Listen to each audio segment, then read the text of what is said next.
朋友们，大家好！我現在在巴西里約熱內盧的郊區，這裡離市區大概40公里。我在海邊，今天出來徒步。在這裡呢，我給大家先看看這180度景觀啊。我坐在一個岩石上，這裡呢懸崖峭壁的，其實有點危險。然後呢，我就覺得這裡相當的漂亮，所以呢，坐在這個地方與大家可以說談談心吧啊，說說我的感想。關注咱們頻道的朋友們可能知道啊，就是大概不是1年半之前，1年小半，去年2月份，2025年2月份，我上交了所有我申請恢復中國國籍的材料，他們受理了。然後呢，當時的工作人員告訴我，大概要2年左右。這期間呢，我什麼都做不了，只能等。我為什麼說這件事呢？因為有不少朋友啊關心我，問我到底我這個申請恢復中國國籍怎麼樣了？目前就是這樣，剛才說了，我只能等待。反正我能夠做的已經全部做了啊。我為什麼今天又說這個話題呢？是這樣啊，昨天我在我的微信動態上面我轉發了一條信息，那條視頻是我們當地啊廣西桂林恭城很小的一個村，那個地方呢，酒席。可以反映出廣西人那個吃席啊非常有禮貌，不搶菜。因為我發現原來有的時候偶爾刷到，就是黑廣西人的，說你看這是廣西人吃席搶菜怎麼樣，特別野蠻。但是呢，從原來那種抹黑廣西人的視頻看不出來是廣西的啊。所以我昨天我就想轉發這條非常真實的廣西人，而且是我們廣西桂林農村下面吃席的那個場面，確實呢。非常非常的有禮貌啊，沒有一個人搶菜的啊，而且我還說了啊，就是我們老家那裡那個主家專門準備那個塑料袋，而且是白色的啊，就是可以裝食物的塑料袋，等吃席完了之後還剩菜，然後呢，主家呢就請各位賓客打包回去，而且是主家自己備的那個尼龍包啊，然後呢大家都比較謙讓啊，就是這盤菜你可以那個夾一半，那盤菜可以夾一半，然後另外一個人呢也夾一半，大家分享嘛。這是我們當地的非常正常的操作。然後呢，我就把這個事情呢，我就大概簡單的描述一遍。然後我說，在我們廣西，如果你是外地人啊，不管什麼人，陌生人，只要你到我們農村去啊，你說我餓了，絕對有人給你飯吃。然後呢，我不該，可能有的人怪我地域黑。我說，舉個例子啊，如果我是廣西農民，我去上海去，我想去人家家裡吃飯，你說上海人會理我嗎？我就這樣一個例子啊，我可能不該這樣說。然後呢，我有一個朋友，他本身呢是上海出生的人，後來呢到外地發展去了，然後呢他就昨天就評論區呢。陰陽怪氣的評論我，這個朋友呢與我可以說是一個好朋友吧，我跟他見過幾次面，開始是網友，後來見過面，他也在德國呢去我們家，所以其實是比較熟悉的。然後呢，在華東某個城市，因為他離開上海到華東某個城市去發展了，我還去過他的家，他也款待過我，就咱們呢其實關係也是不錯的啊。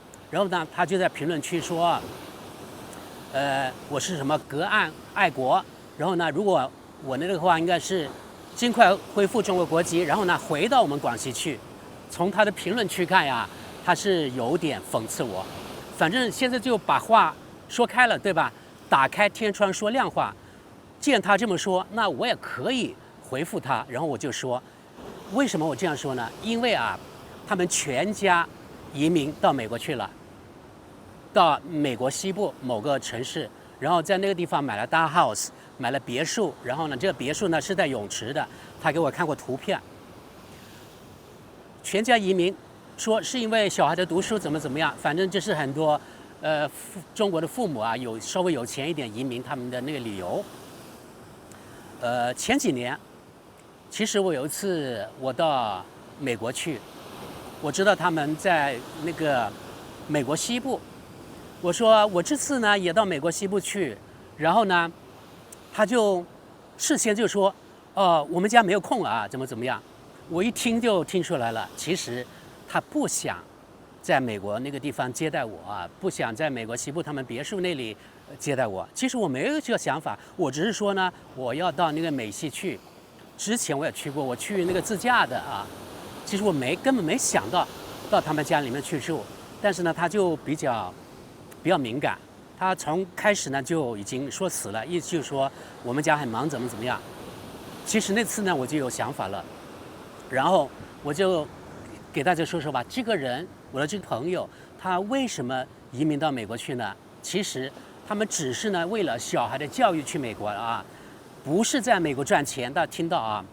那麼他們全家，他們两個人啊，一個人呢是開一個工厂的老板，另外一個人呢他是幹那個工作我就不說了。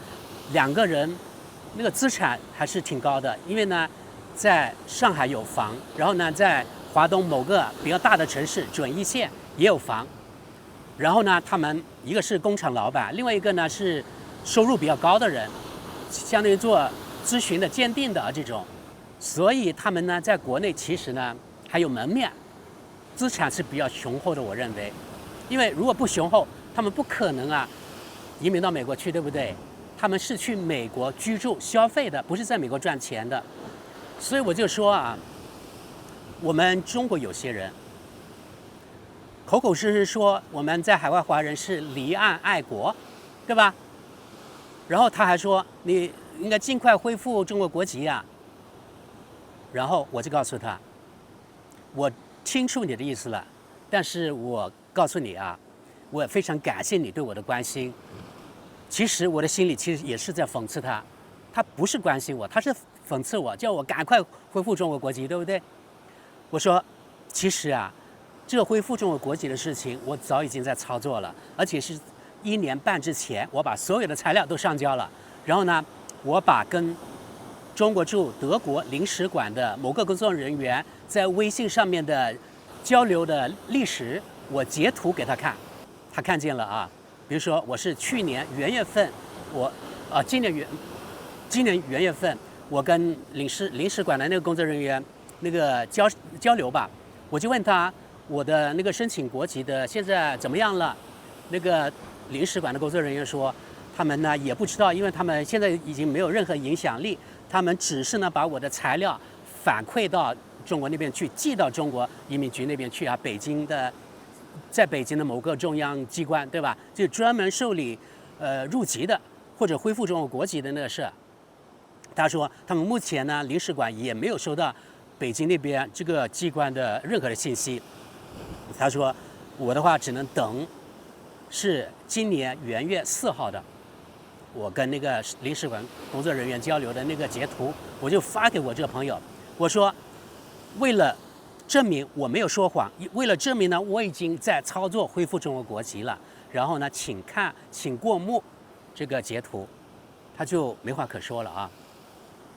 為什麼我要這樣相當於懟他呢？相當於打臉呢？因為他肯定是懷疑啊，我是所謂的離岸愛國，就是說，相當於反西方、反德國，是工作，但生活呢是在德國，他就這個意思。然後我說，離岸愛國有什麼錯嗎？而且話說了，我並不是所謂的離岸愛國。我說呀，我這即使是離岸愛國，要比某些人離岸恨國要好，对不對？因為相當於某些人啊，在中國賺的錢，在中國有那個平台，有那個托舉，讓你在中國可以賺錢，對吧？然後呢，抱怨這抱怨那，最後呢，在中國賺了錢，把那全部的資產轉移到國外去，然後在那邊生活，然後在那邊歌頌，比如說美國那邊的什麼優美的生活，對吧？上層人的生活，住大 house， 住別墅，然後呢有泳池等等，然後呢一邊又說，你看中國經濟有多差，多少中國人失業等等，對吧？像這種，一個是抬高別人，另外一個呢貶低中國自己，這是不是離岸恨國呢？我說我離岸愛國要比某些人離岸恨國要高尚得多，這是我對他說的話呀。然後我說啊，那些離岸恨國的人，有種的話，有能力，應該是你移民到那個國家去，要設法賺那個國家人的錢，這才是你的能力，對不對？而不是呢，有些人呢，在中國賺了錢，然後呢移民到國外去，同時呢接着在國內賺錢。我說這樣的話就不應該。你有能力，你移民就不要跟中國有任何來往，你就在那邊生活賺錢，對不對？我這樣說沒錯吧？哦，我還沒有說完。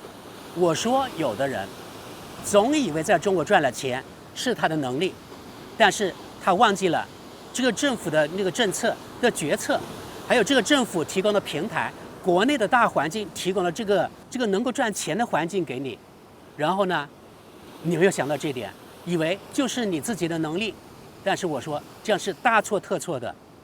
我舉個例子，我說像印度也是14億人口的大國，那為什麼人家要比中國窮得多？我這樣說沒錯吧？我說非洲一些国家，他們那些人為什麼也比中國窮得多？他很多人沒有那個能力移民到美國去，是為什麼呢？難道是他個人能力不夠嗎？不如你嗎？我說，這個一個政府的這個功勞是不能夠一筆勾銷的。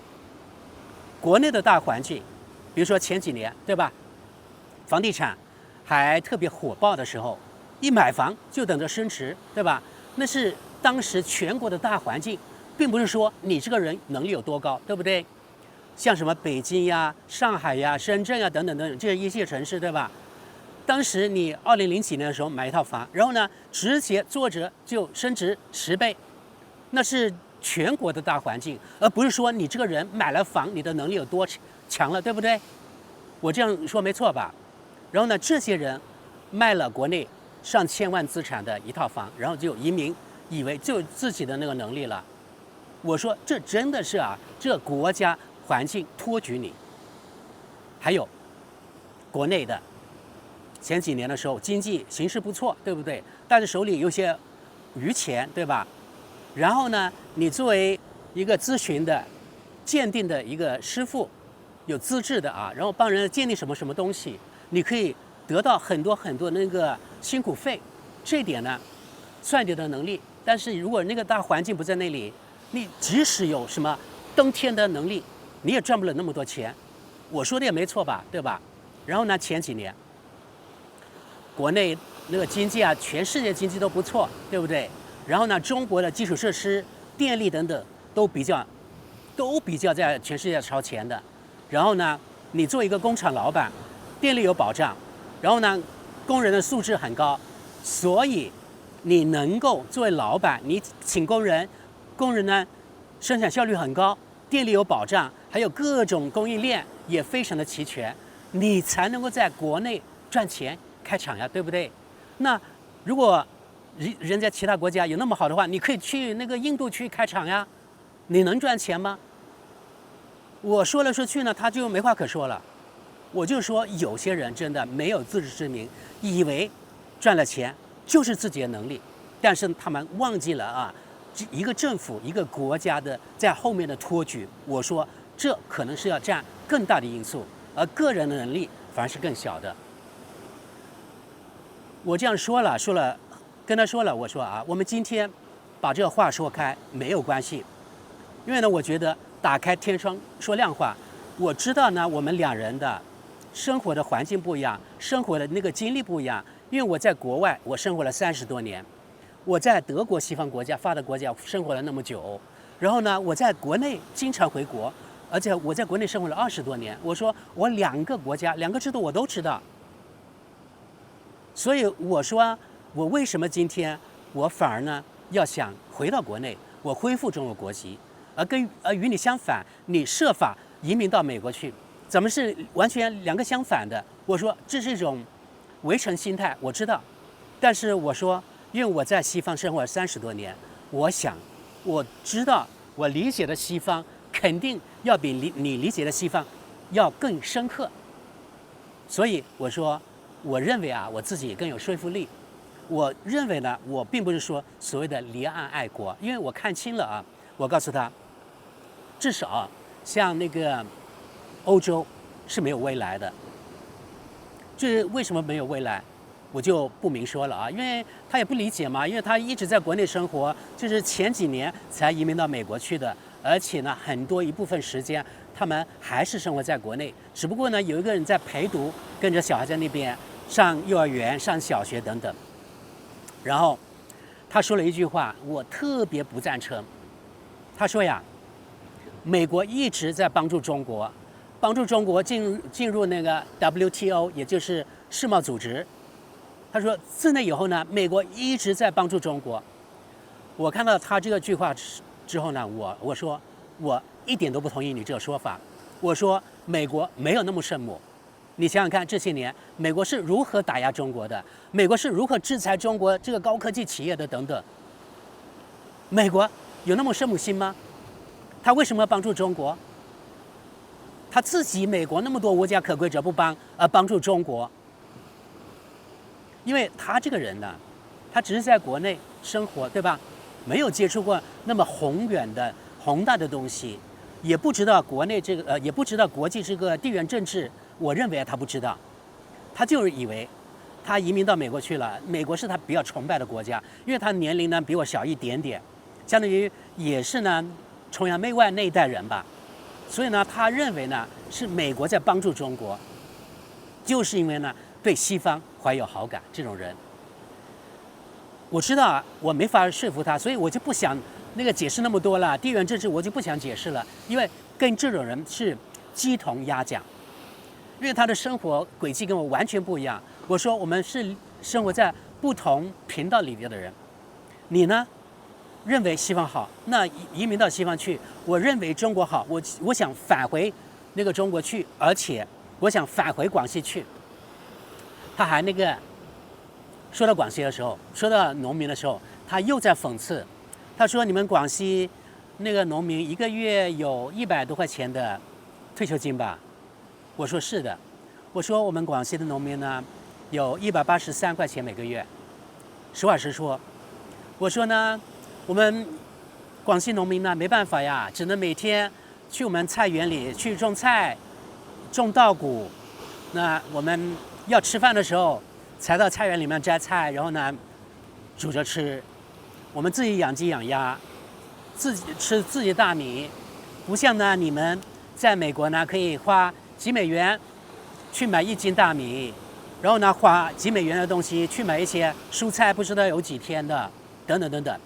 我相信呢他也听出我的意思了，然後说，我說我們廣西呢每家農民都有自己的房屋，至少兩層到4層。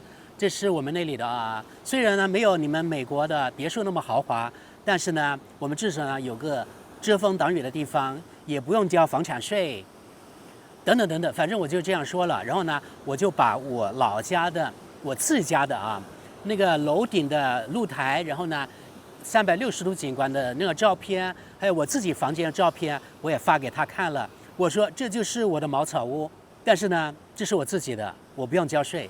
所以呢，今後呢，如果得到中國國籍，我退休了，我就回到我們廣西去。而且我告訴他，我的德國伴侶呢，也非常想跟着我一起回中國那邊去定居。這是我跟他這個交流的經過。反正敞開心扉說亮話之後，我就告訴他，我說，老弟啊，今天我們把話說清楚，也不用心裡有什麼疙瘩，對吧？因為每個人都有權選擇適合自己生活的那個方式，對吧？你移民到美國去沒有錯，我恢復中國國籍，我想回到我的老家農村，廣西農村去也沒有錯，對吧？就適合自己的就是好的。我們今後呢還是朋友，這沒有任何關係。反正在我心裡啊，我還是把他當朋友，因為他的那個生活軌跡決定了他的那個世界觀怎麼樣。那不表明呢，他就是壞人，對不對？只不過呢，也許他過了，比如說10年、20年之後，等到美國的各種形勢呢沒有那麼好的時候，或許他會後悔。我不知道啊。我心裡想，這個美元的霸權目前呢岌岌可危。如果這美元霸權都沒有了，你移民到美國去，那今後也許目前看來是正確的。那10年、20年之後呢？誰知道，對不對？當然我沒說這句話，我是心裡想啊。所以我心裡還是想啊，到底好不好？我覺得讓未來來說話，也就是咱們拭目以待。好的，這就是我跟我的這個真的是一個朋友啊，是真人真事。他罵我離岸愛國，然後呢，我說某些人，我沒說他自己啊，某些人移民到外國去，然後呢罵自己的祖國。我認為呢，我離岸愛國要比離岸恨國要高尚得多。這是我今天要說的啊。像這樣的，我認為呢，國內的人非常的多，他們在國內賺了錢，然後嘛把財富轉移到國外去，然後呢還要貶低自己原來那個祖國，而且這還不算，移民到國外去之後呢，他們沒有能力在那個國家賺錢，反而呢又回頭回國內去賺錢，用国內的人脈，用國內的資源去賺錢，然後呢還要罵自己那個賺錢的地方不，這不好那不好。我覺得這樣的人就非常卑鄙了，我真的看不起啊！我不知道你们是怎麼想的，你們身邊的人有沒有這樣的人呢？反正我真的是見識了啊！好的，今天節目就到這裡，感謝各位，我們下期見。